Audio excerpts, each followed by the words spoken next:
in which the names are mentioned in the program. And the first speaker is Ambassador Talmiz Ahmad. Now, Ambassador Talmiz,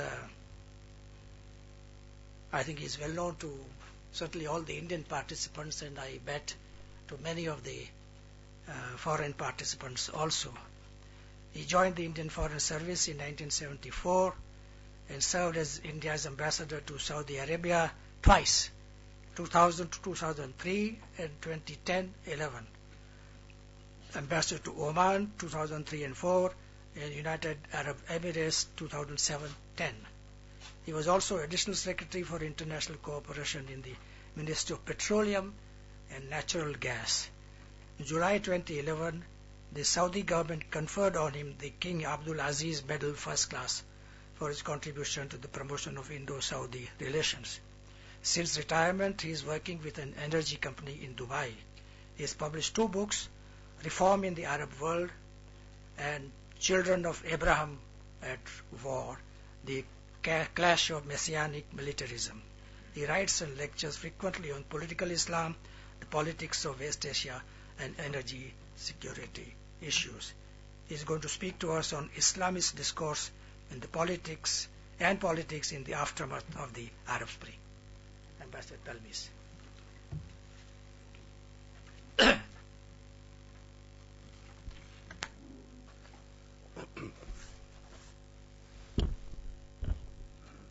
Ambassador Gare Khan, distinguished panelists, ladies and gentlemen.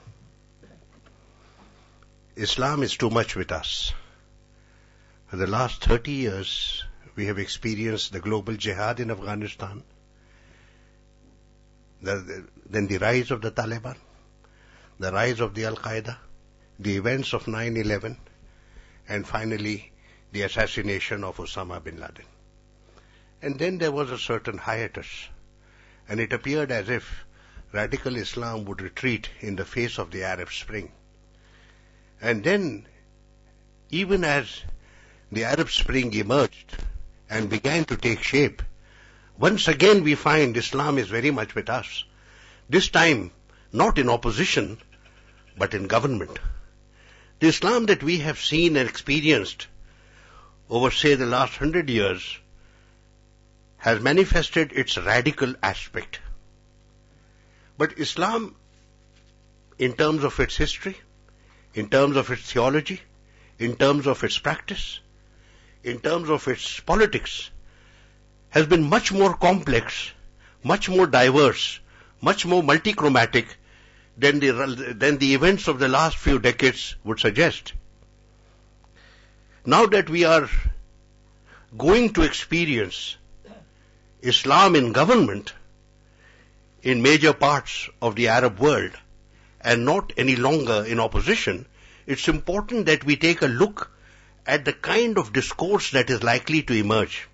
And obviously it will emerge from its history, and therefore it's important that we take a look at the history of the various Islamic practices and thoughts that have shaped Islamic discourse, because it impinges very deeply on what is going on around us and what is likely to be the shape of politics in the years to come. So I've looked at various aspects, but obviously due to paucity of time, I won't do justice. I'll just suggest certain things, and we can look at it in terms of Q&A later on. When you look at Islamic history, Islam, we have been given to understand, is extremely rigid, extremely non-tolerant, extremely violent. And there is this bogey of the Sharia. And there is this monstrosity, the Sharia, from which all these negative impulses emanate. And yet, even a rudimentary book on Islamic law and Sharia would suggest that none of this is actually true. That there is nothing consensual about Sharia. At no stage in Islamic history was there a group of scholars who sat down and said, this is Sharia and this is the book of Sharia. There has never been a consensus about the content of Sharia. It is a complex scenario. And every time when the ruler or the Qazi had to adjudicate on the basis of Sharia, he actually had extraordinary flexibility in terms of defining the various norms and values of Sharia. There were very many instrumentalities available to him in the shape of ijtihad and the others which are qiyas and ijma. There was a separation very early in Islam between ibadah, that which is owing to God, and muamalat, that which pertains to our relations with other men. There was extraordinary, there was no flexibility with regard to the reverence of God and the demands that Islam placed in terms of worship and belief. But there was extraordinary flexibility with regard to the rest. And it constantly evolved in time. You had a concept when Islamic rulers ruled, the concept of siyasat sharia, the concept where you rule on the basis of principles of Sharia rather than the literal tenets of Sharia. There was very early in Islam a separation between Sunnah, the traditions of the Prophet, and which had a parity with the revealed source, the Quran, and fiqh. These are the various interpretations drawn from the two first sources of Islam. And there was a distinction and there was a suggestion, there was in fact an acceptance that fiqh is flexible, that it moves with the times. And that is why you had so much flexibility. And then finally you had the flexibility with regard to tajdeed. Tajdeed is renewal. From time to time scholars would look at the Muslim scenario and say that there were interpolations, there were corruptions, there were various other aspects that had come in, and that Islam needed to be renewed on the basis of going back to the first sources. Then again, in terms of the polity itself, it would not be an exaggeration to say that there was a separation between mosque and state right from the beginning. Bernard Lewis is completely wrong, and he has not been accepted by a single scholar when he suggested there was a totality in Islam and that in Islam you either followed certain things or you were not Muslim. And there was a certain monotony in this, a monochromatic approach. It wasn't true at all. Not only were there huge areas that were part of the secular domain and outside the domain of the religious scholar, there was also large autonomies enjoyed by the religious scholar in terms of giving interpretations of Islamic law.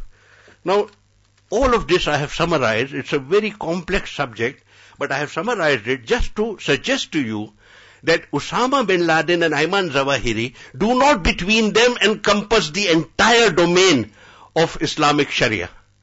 Whatever they may say, they represent one strand of Sharia.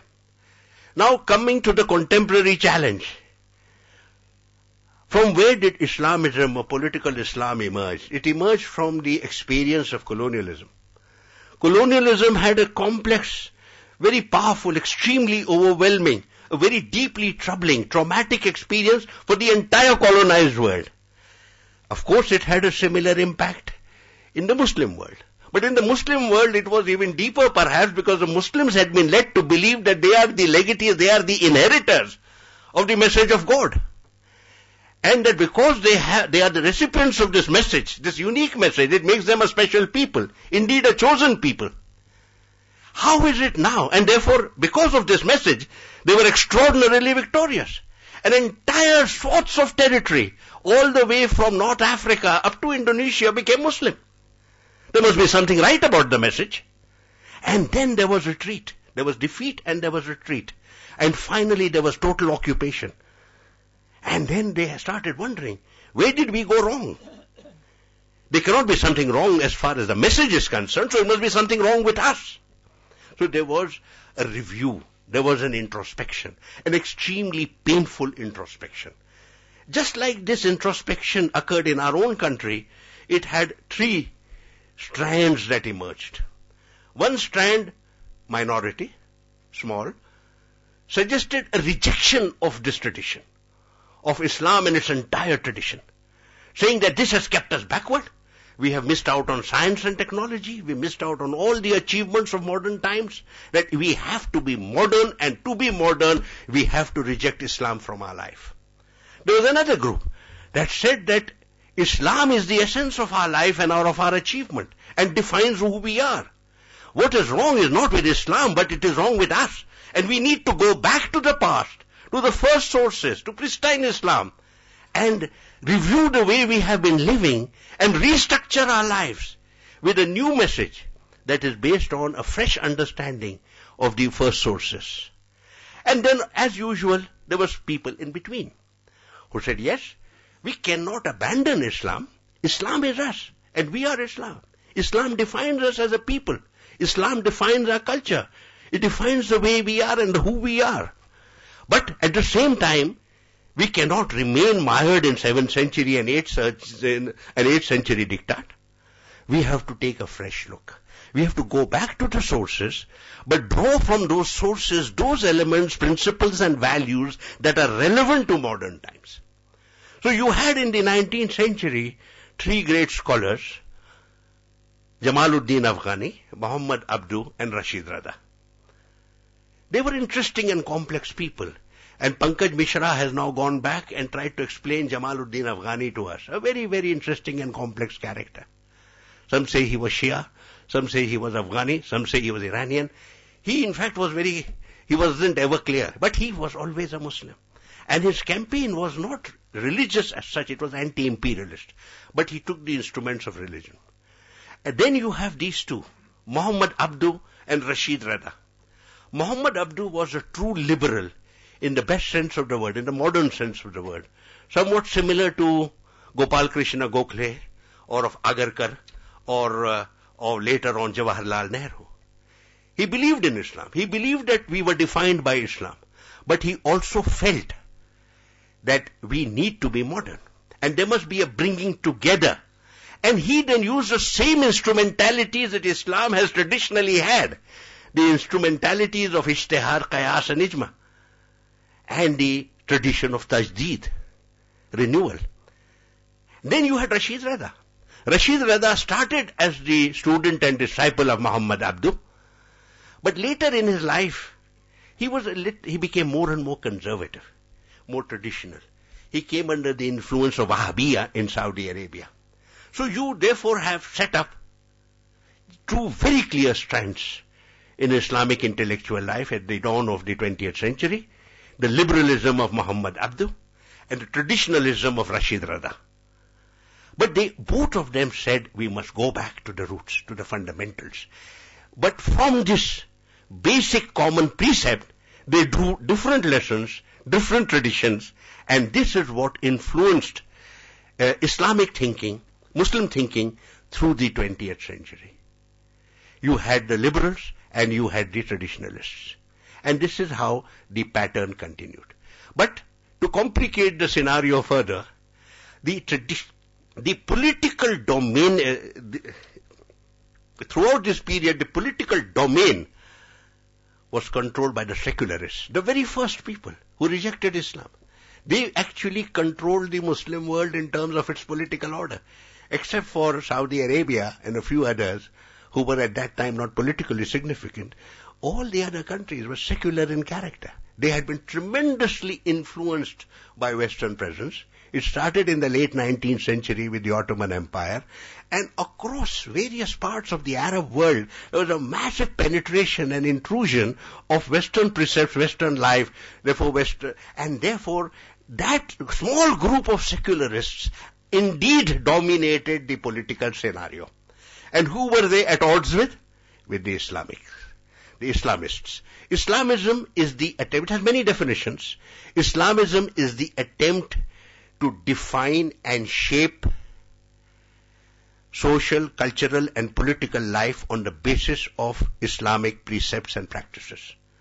You can narrow it to say it is a political intervention, so that you define the polity on the basis of Islam. So you can have a broad definition of Islamism or a narrower one in terms of how it is to be defined.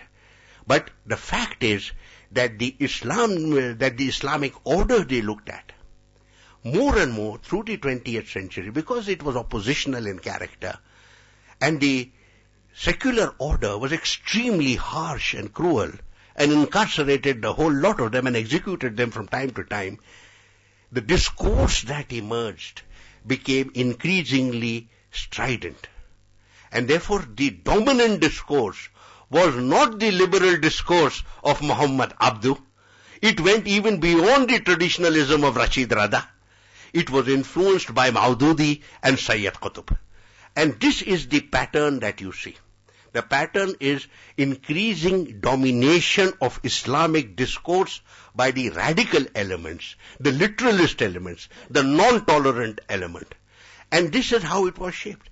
Many people feel that Sayyid Qutb was as harsh and as intolerant because of the torture inflicted upon him in prison. Maybe it is true. In the case of Maududi, he went through deep personal crisis when he encountered the domination of the British and feared the domination of the Hindu in a later political scenario. So this is the domination. But of course, the real reason for the domination of the radical, because I believe that the radical would have died away in prison, it is because of global jihad. The global jihad is one of the ironies of modern history, that the global jihad was engineered by three countries, United States, Saudi Arabia and Pakistan, for short-term tactical advantage in a given set of circumstances without any understanding whatsoever about the consequences of what they had got into. It is they who inspired, it is the global jihad that inspired radical Islam and led to Al-Qaeda and the events of 9/11. These are the so-called unintended consequences of certain decisions that you have taken. So this is where we are. The domination was because of the oppositional character from which it emerged, it tended to be radical. So, having taken a quick look at the history, what happened was, when you are oppositional in character, you don't have a detailed political theory. You do not have structures of governance. You have slogans. And the slogans were those that are on the screen. These were the slogans that animated Muslim activism when they were in opposition to the tyrannies and authoritarian rule across the Arab world. This was simplistic. It was anti-imperialist. It was anti-Western. It was a going back to the authentic roots of their own culture and their heritage. It was a rejection of Westernism, of Western domination, and its replacement by all that was unique to yourself and authentic and truly belonged to you. So this is the scenario. Today when you look at the scenario 2 years after the Arab Spring, you see an interplay of three powerful sources of Islam who are struggling for domination, space and domination over the discourse and in due time over the politics of the region. This is number one, Wahhabiyya of Saudi Arabia. Number two, Muslim Brotherhood from Egypt and its various branches. And number three, Radical Islam represented by Al-Qaeda and its various affiliates and offshoots in different parts of the world. Wahhabi, I will not belabor this. This is well known. The discourse is well known. The main point to be noted is, under the influence of the activist Muslim Brotherhood who came to Saudi Arabia from the late 1950s, from mid-1950s, from 1954 onwards, they inculcated a sense of activism in the otherwise relatively quiet Wahhabi order, a Wahhabi order that basically legitimized the rule of a family, which then gave its name to the country, the Al Saud. The Al Saud was, interestingly, challenged twice in modern times. One by Johaman Otaibi on a messianic platform, suggesting that this is the beginning of the Islamic century, which normally heralds the arrival of a Messiah. But more serious, more important was the emergence of the Sahawiya. The Sahawiya are the awakening ones, the young people who were tutored by the Muslim Brotherhood, who were anchored in the religion of Wahhabiyya, but were activists. And they intervened in the political discourse from the early 1990s. and demanded radical change. They emerged from within the establishment of Wahhabiyya, but demanded radical change. Obviously, state order took care of that by giving them long periods of incarceration and suggested that they reform themselves, but they re-emerged. First, after 9/11, but more robustly, more potently after the events of the Arab Spring. Where now you find, when earlier you had a more traditional discourse asserting itself, and after 9/11 you had a more liberal discourse, after the Arab Spring you find the liberal elements of Sahaviyya working together with the non-Islamic elements of the liberal order, putting up joint petitions, calling for wide-ranging reform across the political system, including constitutional monarchy. Muslim Brotherhood, there is a lot of discussion already, deep history. Muslim Brotherhood had, in terms of its theory, the most liberal political principles that you could think of. They were influenced by the West, obviously. So Hassan al-Banna, their founder, had very, very modern principles. But in its functioning, it was conspiratorial. It had a secret society because it was constantly in opposition to the state order. Occasionally they would reconcile and work together, and then again the wrath of the state would come upon them, and large numbers of them would be incarcerated, executed, and or sent into exile. So the practices of the Muslim Brotherhood did not necessarily match the ideals and the theory, which was extremely liberal. We spoke of elections, we spoke of an independent parliament, we spoke of political parties, and spoke of democracy, etc. But at the same time, did not in its practice have the opportunity to be able to implement. Towards the end, in the late 1990s, you start seeing a certain evolution in their functioning, where they constantly liberalize their discourse in order to become fit for governance. So that on the eve of the Arab Spring, you see a Muslim Brotherhood that is to some extent prepared for governance, but obviously having had no experience of governance over so many decades. Yeah. And the last, you have radical Islam. Radical Islam is well known, so I will not dilate upon it. Let me except to say that radical Islam today is pervasive.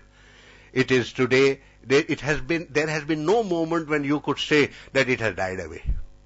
I have seen this pattern, and it is brought out in Abdul Bari Atwan's new book, where he says that wherever states are failing or have failed, the Al-Qaeda affiliated elements take advantage of that. They penetrate the political order and take charge. It liberates certain entities where they enforce Hudud law. I will not again also dilate on this. If you look at the domestic scenario, you are familiar with the election of Muslim parties in different parts of the world.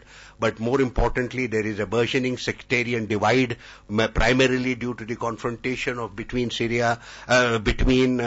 Arabia and Iran, which has been given a sectarian character.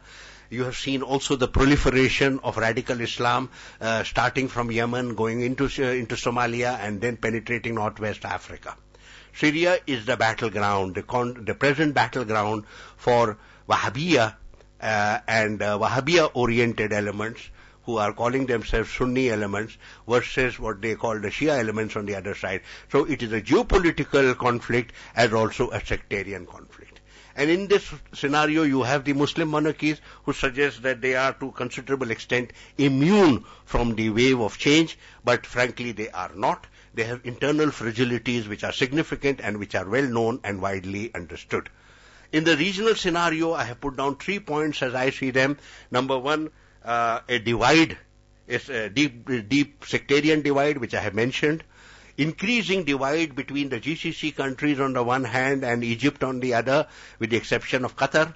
And number three, an extraordinarily, a very interesting development of positive ties between Iran and Egypt. Now, we come to, well, what is the future? I place myself on the side of the optimist. I believe that the Arab Spring constitutes a fundamental change in the political order of the Arab world. that the order of tyranny which was enshrined and appeasement of the West that was enshrined in the Versailles arrangements about 80 years ago are no longer valid and they are fundamentally rejected. At the same time, the political order is in the throes of change. All change is extremely painful, extremely difficult, frequently takes many steps backward. And I end with this quotation from the French intellectual Filio, where he says that it is a true renaissance. What we are experiencing is a true renaissance. It's a renaissance that is going to pass through very difficult period, but there is an absolute clarity about the positive direction, and that while you will have a polity, it will be a polity that will draw more and more from the tradition of liberalism and the tradition of Muhammad Abdu and the instrumentalities that traditional Islam already makes available to you. I think that this is history is truly in the making, and the Arab Renaissance is upon us. Thank you.